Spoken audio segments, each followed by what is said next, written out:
Let's go to 4. Right? When you get to 4 says what? On 30 November 2022, Hlasela lost one of its delivery trucks in a hijacking. Right? The delivery truck was acquired on 2 May 2022 for 600,000, including VAT. So you need to get rid of VAT. An indemnity payment of 650 was received from BLT insurers as compensation for the loss. To meet Hlasela's demand on 1 Jan 2023, a new truck, right, was acquired at a cost of 680 to replace this one. The new delivery truck was brought into use on 1 Feb 2023. Okay, so what happens here is there are 2 trucks that are involved. There is an old one, there's a new truck. So the new truck was involved in a hijacking, obviously, yeah? Streets of Joburg. Hijacking. So if you are insured, the insurance will cover you. So if you remember very well, I said if an asset is either stolen, lost, or damaged, and the insurance company compensates you, covers you, right? That triggers what they call deemed disposal. It's a deemed disposal. So you need to then calculate the what? The tax value. Tax value is the portion of the cost that you did not claim from SARS. Because remember, you spent some money to buy the asset, so you had the right to what? To claim that cost over the rules determined by SARS. So the tax value is the amount that you couldn't claim. That's your tax value. So tax value is always triggered when an asset is either lost, damaged, or stolen, and the insurance company compensates you. All right. So here we have a cost of 600, including VAT. So we need to get rid of VAT. And then remember, this is not a manufacturing asset. This is not a what? Manufacturing asset. So if it's not a manufacturing asset, right, how do we claim the allowances? Right, non-manufacturing assets, what do you use? Use binding general rules, right? And apportion for part of the year. Examples, vehicles, furniture, printings, right? All these, you use the binding general rules, right? So these are provided in the question paper. You don't have to cram. So SARS says, according to ruling 57, right, trucks of that nature, you claim, right, the cost over 6 years and apportion for part of the year. Part of the year simply means when did you bring it into use in the current year? Okay. So when it comes to this one, let's deal with the cost, 600. We remove the VAT.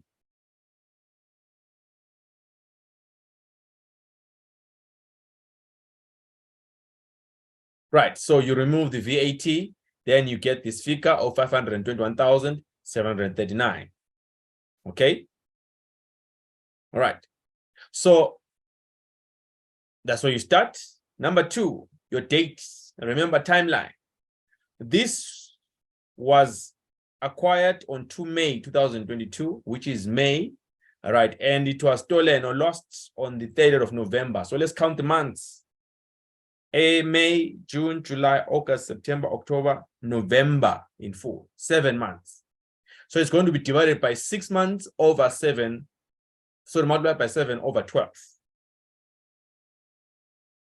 So this is the allowance that SARS gave you for the current year.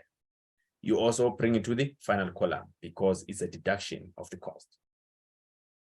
But because that thing is either lost, damaged, or stolen, therefore, what portion of the cost that you couldn't claim in the current year? It is 407,014 rands. That's your tax value. So this always triggers the next step. Selling price limited to the cost price. So you compare the selling price and the cost price and get the lesser. So the cost price is the lesser because the selling price was how much? How much did the insurance company give us? That's our selling price, 650, right? So 650 versus the cost price of 521. Yeah. So which one is lesser? It is the cost price. So the cost price will represent the selling price limited to cost.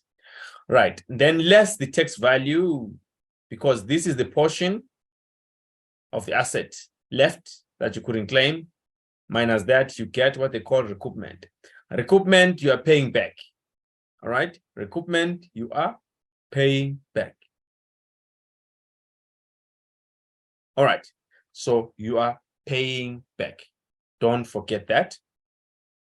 Then we are saying, how much are you paying back? 50,725. All right.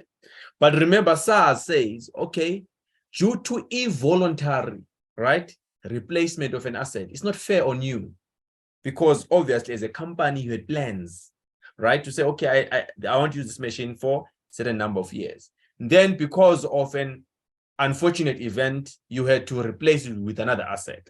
Then SARS says, okay, since maybe you were not planned on this, so don't recoup the full amount, but you can defer the amount according to section 8.4. All right, you can defer the amount. But how do I determine the figure to defer? You use the allowance of the asset coming in. All right, you use the what? Because they are trying to what? They are trying to lessen the burden. Because remember, you are not planned to recoup. Maybe you planned to use this and claim the full cost. But because of unforeseen circumstances, you are supposed to recoup. Then SARS says, okay, because you are replacing with another asset, okay, so defer, don't recoup the full. Remember, recouping is adding back. So you are increasing your taxable income. All right. And no taxpayer wants to do that. Do you want to do that as a taxpayer? Do we want to increase our taxable income? No, we don't. No. Thank you. So SARS has got such sections for your benefit in place, but only if an asset was damaged and was replaced immediately. Okay, but if you just sell an asset, okay, and there is no unforeseen circumstances, you're just selling an asset. Okay, this deferral does not come into effect. It only applies if you are forced to buy new asset because of unforeseen circumstances. All right, hope it makes sense. And then, so we are deferring using, right, the allowance that will be granted to the new delivery truck coming in. So the delivery truck will still use 6 years, but when was it brought into use? On the 1st of Feb 2023. So how many months is that? Until the end of the year. Any? So we claim 3 months, which is February, March, April, 3 months. Okay, so you're going to defer. So you're saying of this amount over 6 years multiplied by 3 over 12. This is the only amount that you're going to include. The balance is deferred. It will be taxed in the coming 5 years and 9 months. 5 years, 9 months. You claim the remaining portion. Yes. So deferral. Then that means of this 50,000 you see now, you're only including 2,114. It helps instead of including 50,000. Right. Then the new one, the cost is 680, right? And then the allowance you are claiming over 6 years from the time it was brought into use in the current year is 3 over 12. 28, deduct. No stories. All right. And then there's capital gains here. All right. There is capital gains, but we'll do it later. It's actually at the end. You always do it capital gains at the end. So that's our main topic for today. I will show you to you shortly. Right, so we are done with 4. We come to 5. 5 says on 30 April 2023, Hlasela assessed stock items that were at hand and found that their market value was 25,000 lower than the cost taken into account in the preliminary taxable income provided above. So that means, remember what you need to think of here. This one is just a unique thing.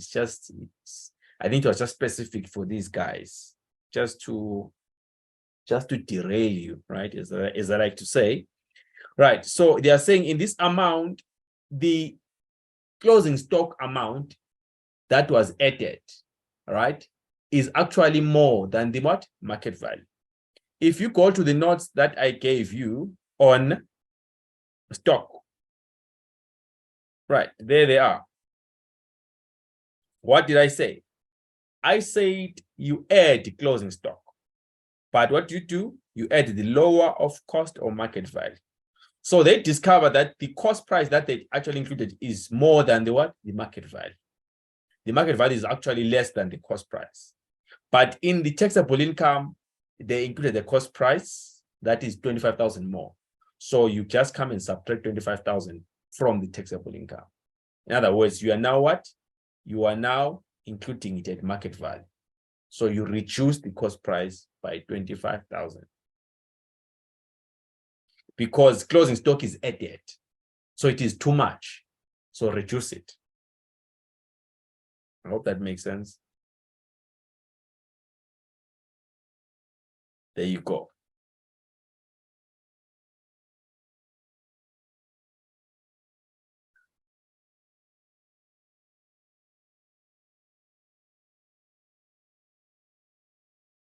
Then we've got supplements. On 13 April, which is within the year, right? Within, weight management supplements with a cost price of 14,300 were sold for 19, right? For 19. 10,000 of the selling price will accrue before the year end of 2023 financial year of assessment, while the remainder of the balance will accrue in the 2024 year of assessment. Right, but remember, you have sold. Okay, you have sold. So what is triggered? Section 1 is triggered, gross income. Total amount received by or accrued to or in favor of a resident. So it doesn't matter that you're going to receive the balance the next year or 2 years to come. The fact that you are entitled to 19,000, you include it. That's what they're testing on that principle. So the fact that you sold for 19,000, even though you received half, but you are entitled to receive 90,000 fully in the current year if the person had paid. So you include the 19,000.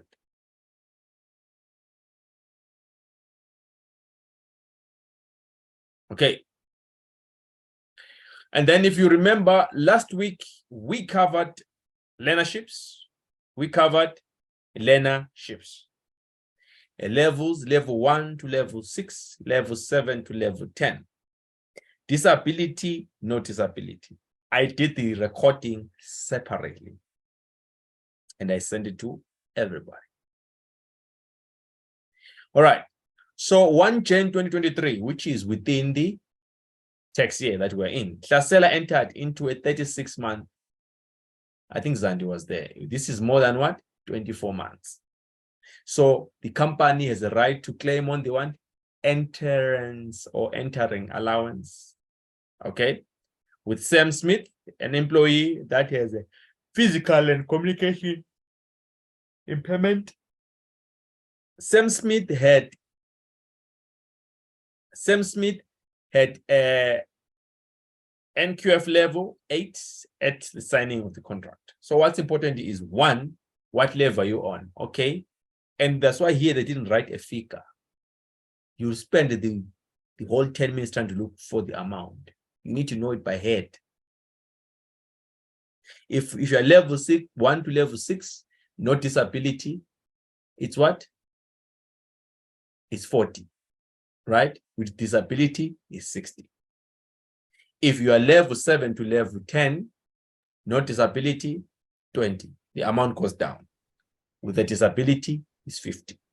This person 1 had a disability is level 8. So 50,000 multiplied by. Remember, I said you apportion for the entering a learnership, right?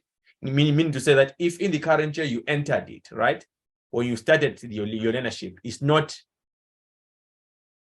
for the full 12 months, right? You started actually somewhere in the month. So you can only claim the allowance from the time you entered until the end of the tax year.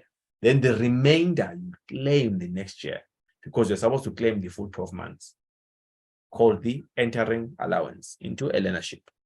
So this one was January, February, March, April, over 4 months. 4 months over 12 times 50, level 8. So that is what you're supposed to claim. Done.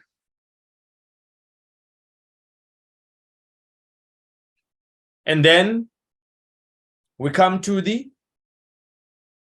premium. An annual insurance premium of 150,000 was paid on 31 March 2023 in respect of the period 1 April 2023 to 31 March 2024. So this is a prepayment. So you first always, right? I repeat, you always first deal with the what?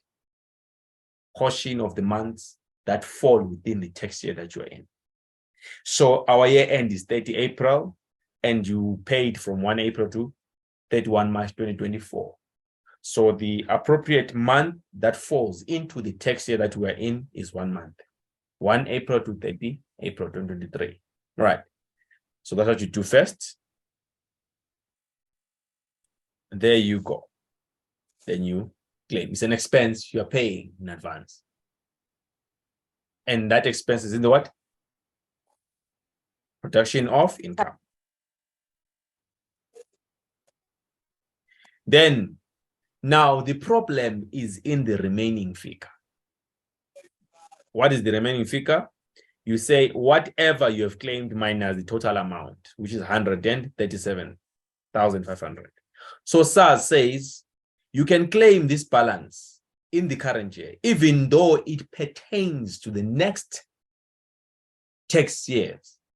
But because you paid everything in the current year, you can claim it, but we have conditions. Condition number 1, the amount left must be less than 100,000. Is this amount less than 100,000? Yes or no? Okay, so we are saying because this amount is less than, is more than 100,000, it won't qualify under the amount. Then you test the period. 11 periods are left. So that means it's more than what? 6 months. So therefore, we won't deduct this amount in the current year. That's why I put a dash there. That's why I said neither condition is met, right? So, right, grammar. So therefore, no deduction. So you write the reasons, then the lecturer will be happy.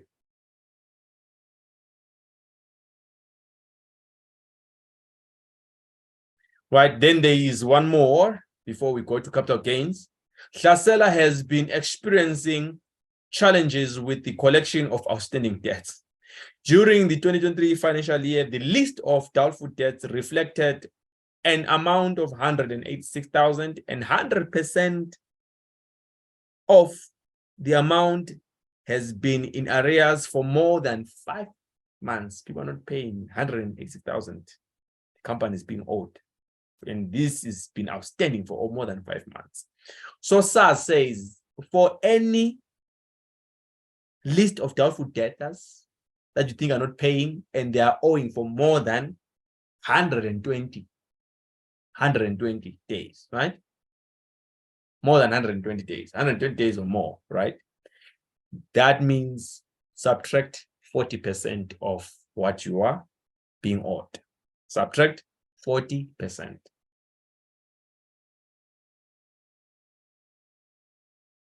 All right. So there's a recording on section 11J, right? List of doubtful debts. IFRS 9 applies, IFRS 9 doesn't apply. Okay. And then they are saying here, the doubtful debts allowed as a deduction in 2022 financial year amounted to that. So you always add back previous year and deduct current year. That is your song. Add back previous year allowances that you're given, because SARS assumes you have what? Gained, or you've been paid. So you add back whatever allowance they gave you previous year. Then whatever you're claiming in the current year, you deduct. But there are recordings where I was explaining this. Okay, so if you don't have them, you ask, but I believe everyone has, maybe besides Bokang. So there was my answer. So I took the 40% from there, more than 120 days.